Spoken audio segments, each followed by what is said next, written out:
রাজ্যে সাম্প্রতিক বিধানসভা ভোটের আগে এসআইআর হয়। তার ফলে লক্ষ লক্ষ মানুষের নাম ভোটার তালিকা থেকে বাদ যায়। সেই সব ভোটারের নাম ভোটার তালিকায় তোলার দাবিতে ভোটাধিকার সুরক্ষা সমন্বয় সমিতি গঠিত হয়েছে। এই সমিতির পশ্চিমবঙ্গ প্রস্তুতি কমিটির পক্ষ থেকে কয়েক হাজার ভোটাধিকার বঞ্চিত মানুষের অবস্থান বিক্ষোভ সংগঠিত হবে আগামী মঙ্গলবার 14ই জুলাই রানী রাসমণি এভিনিউতে। আপিল ট্রাইব্যুনালে এখনও অমীমাংসিত 27 লক্ষের উপর ভোটার এবং আরও প্রায় 7 লক্ষ ডিলিটেড ভোটারদের মীমাংসা নিয়ে অনিশ্চয়তা, দীর্ঘসূত্রিতা, তাদের নাগরিক পরিষেবা সহ অন্যান্য সুযোগ সুবিধা নিয়ে পুলিশ এবং প্রশাসনের নানাবিধ হয়রানি ইত্যাদি বিষয়ে অভাব অভিযোগ তুলে ধরবেন বিভিন্ন জেলা থেকে আগত প্রতিনিধিরা।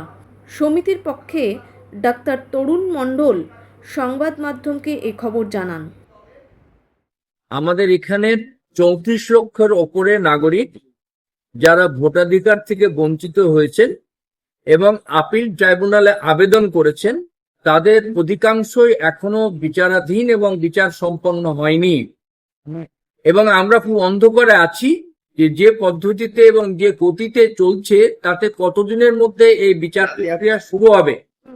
ইতিমধ্যে বহু নাগরিকের ওপরে তাদের নানা রকম নাগরিক অধিকার থেকে তাদের বঞ্চিত করা হচ্ছে। যেমন চাকরি পেলেও তাদের ভোটার তালিকায় নাম আছে কিনা, এবছর ভোট দিয়েছেন 2002 সাল, 95 সালে নাম আছে, জমির দলিল আছে, সমস্ত নথিপত্র আছে, এরকম মানুষকেও বিএসএফ এর হাতে ছেড়ে দেওয়া হয়েছে হোল্ডিং সেন্টারের মাধ্যমে পুশব্যাক করার জন্য। এবং বহু মানুষ আছেন যারা পেনশন পাচ্ছেন সরকারের, রাজ্য বা কেন্দ্র সরকারের, দলিল আছে, সমস্ত নথিপত্র আছে, তাদেরও নানা রকম হয়রানির শিকার হতে হচ্ছে। রেশন কার্ড বন্ধ করে দেওয়া হচ্ছে। যে কোনো সময় স্থানীয় পুলিশ বা সিভিক তারা গিয়ে নাগরিকদের, এ ধরনের নাগরিকদের নথিপত্র চেয়ে পাঠাচ্ছেন। তো এই যে দুরবস্থা চলছে, এর কোনো সুরাহা আমরা দেখতে পাচ্ছি না। আমরা বারবার chief justice of Kolkata high court, যেহেতু তিনি এটার দায়িত্বে রয়েছেন এই ট্রাইব্যুনালগুলোর, এবং আমরা এখানকার যিনি এখন সিইও আছেন তার কাছেও আমরা আবেদন করেছি এগুলো দ্রুত নিষ্পত্তি করার জন্য।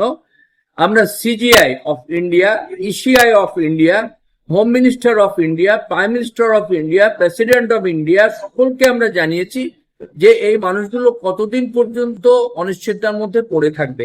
এমনকি আমাদের এখানকার আদিবাসী মানুষ যারা, এবং যারা ছিটমহল থেকে আগত মানুষ, যারা 15 সালে বিশেষভাবে বাংলাদেশের সঙ্গে বিশেষ চুক্তি বলে ভোটার হয়েছিলেন, তাদেরও আনম্যাপ বলে বাদ দিয়ে দেওয়া হয়েছে। সমস্ত কিছুর প্রতিকার চেয়ে আমরা কলকাতা হাইকোর্টের চিফ জাস্টিস এবং বর্তমান যিনি সিইও আছেন পশ্চিমবঙ্গের, তার কাছে আমরা গণমিছিল নিয়ে আসছি।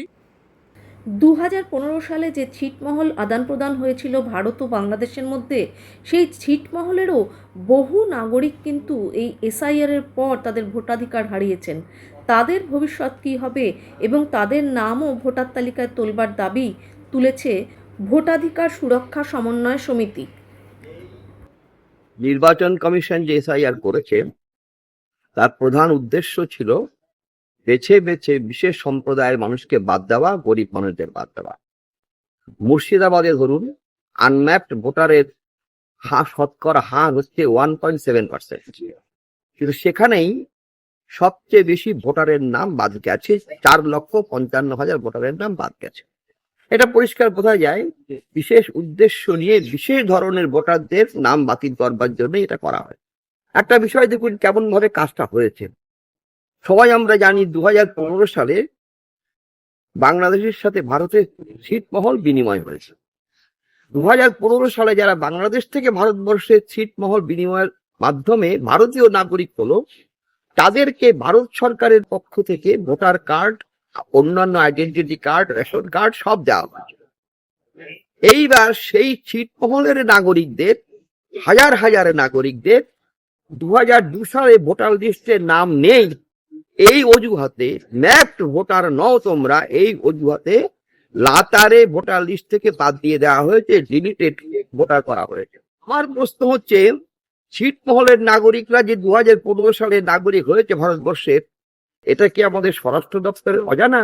এটা কি ইলেকশন কমিশনের অজানা? এই হচ্ছে আমাদের ভারতবর্ষের স্বরাষ্ট্র দপ্তর, নির্বাচন কমিশন, সুপ্রিম কোর্ট ইত্যাদি প্রতিষ্ঠান যাদের কাছে আমরা ন্যায় বিচারের জন্য আবেদন করব তাদের ভূমিকা একটা ছিটমহল 17 নম্বর ছিটমহলে প্রায় 750 লোকের নাম বাদ গেছে। 19টা ছিটমহল আছে কোচবিহারে।